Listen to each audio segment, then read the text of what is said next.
भारत आणि चीन आशिया खंडातल्या दोन महासत्ता गेल्या काही वर्षांमध्ये या दोन देशांमधली स्पर्धा जी आहे ती फक्त सीमारेषेपुरतं मर्यादित राहिलेली नाही आहे, तर ती आता व्यापार, बंदरं, समुद्री मार्ग आणि शेजारच्या देशांमधला प्रभाव वाढवण्याच्या शर्यतीपर्यंत पोहोचली आहे. लडाखमधला सीमावाद असो, हिंदू महासागरातली चीनची वाढती उपस्थिती असो किंवा भारताच्या शेजारी देशांमध्ये वाढणारी चीनी गुंतवणूक, दोन्ही देश एकमेकांवर मात करण्यासाठी सातत्यानं रणनीती आखतायत. आणि आता या स्पर्धेत भारताचा सगळ्यात महत्त्वाचा शेजारी देश असलेला बांगलादेशही केंद्रस्थानी आलाय.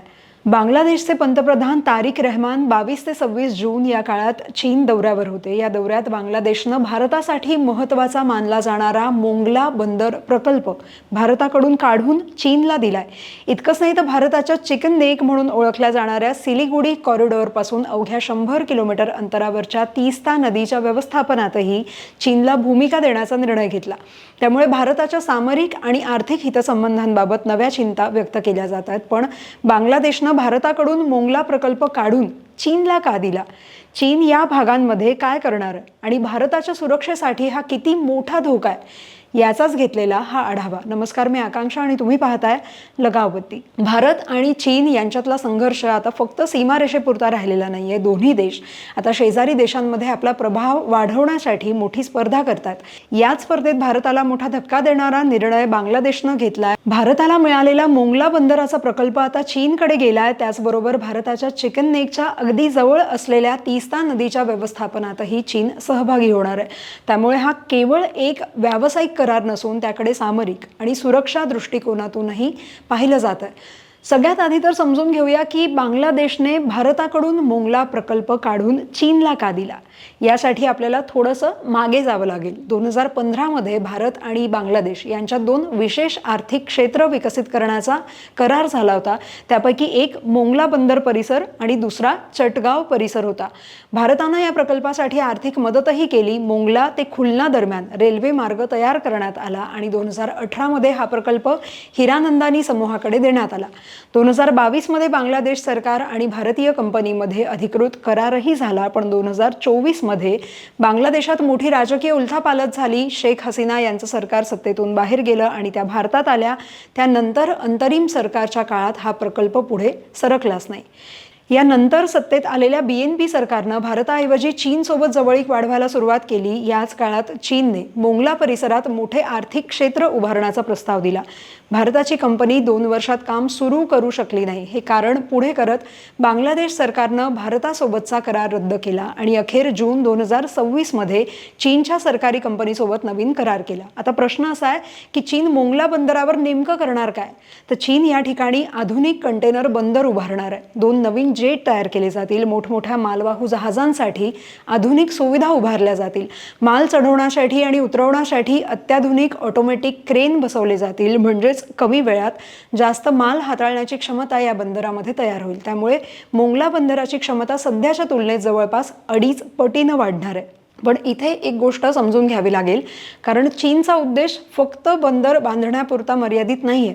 बंदरालगत असणाऱ्या 110 एकर जागेवरती मोठं आर्थिक क्षेत्र उभारण्याचाही करार झालाय, जिथं टेलिकॉम, इलेक्ट्रॉनिक्स आणि इतर उद्योग उभे राहतील. मोठी गोदामं तयार केली जातील. म्हणजे उत्पादन, साठवणूक आणि निर्यात यासाठी संपूर्ण व्यवस्था चीन तयार करणार आहे.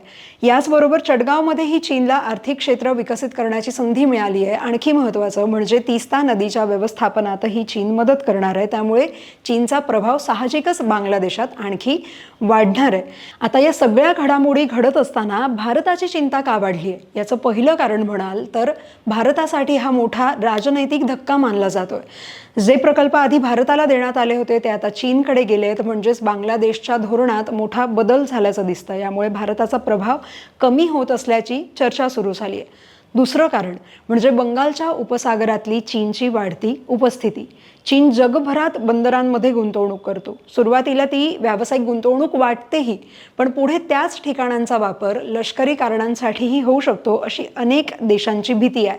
श्रीलंकेतलं हंबनटोटा बंदर हे त्याचं मोठं उदाहरण आहे. चीननं ते बंदर विकसित केलं, त्यानंतर कर्जाच्या बदल्यात ते 99 वर्षांसाठी आपल्या ताब्यात घेतलं. बांगलादेशातला कॉक्स बाजार जिथे चीनने पाणबुडी तळ उभारण्यासही मदत केली. त्यामुळे मोंगला बंदर भविष्यात फक्त व्यापारापुरतं मर्यादित राहील का असा प्रश्न अनेक संरक्षण तज्ज्ञ आज उपस्थित करतात. आणि तिसरी चिंता म्हणजे तीस्ता नदी प्रकल्प. हा भाग भारताच्या सिलिगुडी कॉरिडॉरच्या अगदी जवळ आहे. हा कॉरिडॉर म्हणजे भारताच्या ईशान्येकडील राज्यांना देशाच्या उर्वरित भागाशी जोडणारा एकमेव अरुंद भूभाग आहे. त्यामुळे हा भाग भारतासाठी अत्यंत सेन्सिटिव्ह, संवेदनशील मानला जातो.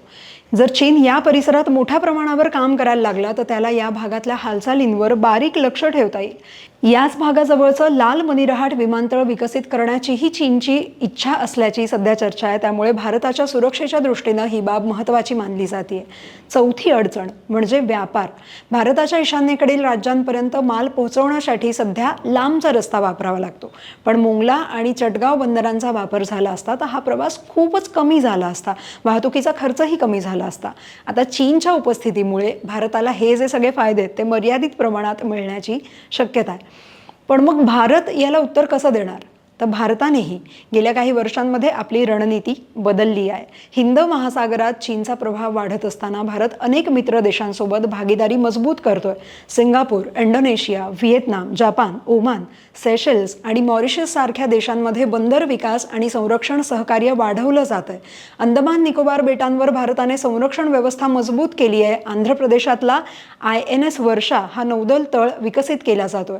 मॉरिशसमधल्या अगालेगा बेटावरही भारतानं महत्त्वाच्या सुविधा उभारल्या आहेत. या माध्यमातून चीनच्या हालचालींवरती लक्ष ठेवण्याचा तसा साधारण प्रयत्न सुरू आहे. पण एकूणच पाहिलं तर मोंगला बंदराचा करार हा फक्त एका बंदराचा विषय नाही आहे. हा दक्षिण आशियातील बदलत्या राजकीय आणि सामरिक समीकरणांचा भाग आहे. बांगलादेश चीनच्या आणखी जवळ जात असल्याचं या निर्णयातून दिसतंय. त्यामुळे भारतासाठी ही फक्त राजनैतिक परीक्षा नाही तर भविष्यातली सुरक्षा आणि व्यापार या दोन्ही दृष्टीनं मोठं आव्हान ठरू शकतं. आता या बदलत्या परिस्थितीत भारत कोणती नवी रणनीती आखतो याकडे संपूर्ण जगाचं लक्ष लागलंय. बाकी बांगलादेश आणि चीन यांच्या जवळीकतेबद्दल तुम्हाला काय वाटतं? तुमचं मत कमेंट करून सांगा आणि अशाच माहितीपूर्ण व्हिडिओसाठी लगावती YouTube चॅनल नक्की सबस्क्राईब करा.